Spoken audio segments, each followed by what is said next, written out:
সিরাজগঞ্জের তাড়াশ রানীরহাট আঞ্চলিক সড়কের বিনসারা এলাকায় প্রতি রবিবার ও বুধবার সড়কের ওপর ধানের হাট বসানো কেন্দ্র করে চরম ভোগান্তিতে পড়ছেন সাধারণ মানুষ। ব্যস্ততম এ সড়কে যানবাহন চলাচল মারাত্মকভাবে ব্যাহত হওয়ার ঘন্টার পর ঘন্টা যানজটে আটকে থাকতে হচ্ছে যাত্রীদের, শিক্ষার্থী, রোগীসহ বিভিন্ন শ্রেণী পেশার মানুষকে। স্থানীয় সাংবাদিক ও উন্নয়ন কর্মী গোলাম মোস্তফা অভিযোগ করে বলেন, হাটের দিন সড়কের দুই পাশের পরিবর্তে প্রায় পুরো সড়ক জুড়ে ধান কেনাবেচা চলে। সিরাজগঞ্জ জেলার তাড়াশ উপজেলার প্রসিদ্ধ বিনসারা হাটের একটু খেয়াল করুন, কোথাও কি রাস্তা দেখা যাচ্ছে?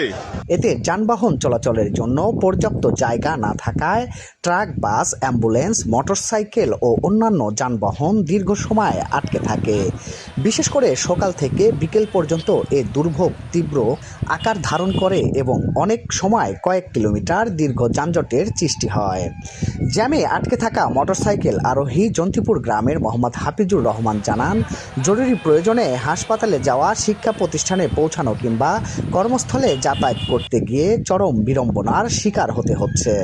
দীর্ঘ যানজটের কারণে সময় ও অর্থ দুই দিক থেকেই ক্ষতির মুখে পড়ছেন তারা।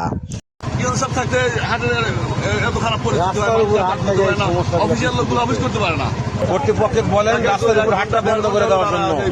1 ঘন্টা 1.5 ঘন্টা হলো তারা আপনাদের। স্থানীয় সচেতন মহলের দাবি, সড়কের ওপর হাট বসানো সম্পূর্ণ বন্ধ করে নির্ধারিত স্থানে ধান কেনাবেচার ব্যবস্থা করা হোক। পাশাপাশি জনদুর্ভোগ লাঘবে প্রশাসনের নিয়মিত তদারকি ও কার্যকর পদক্ষেপ গ্রহণের আহ্বান জানিয়েছেন তারা।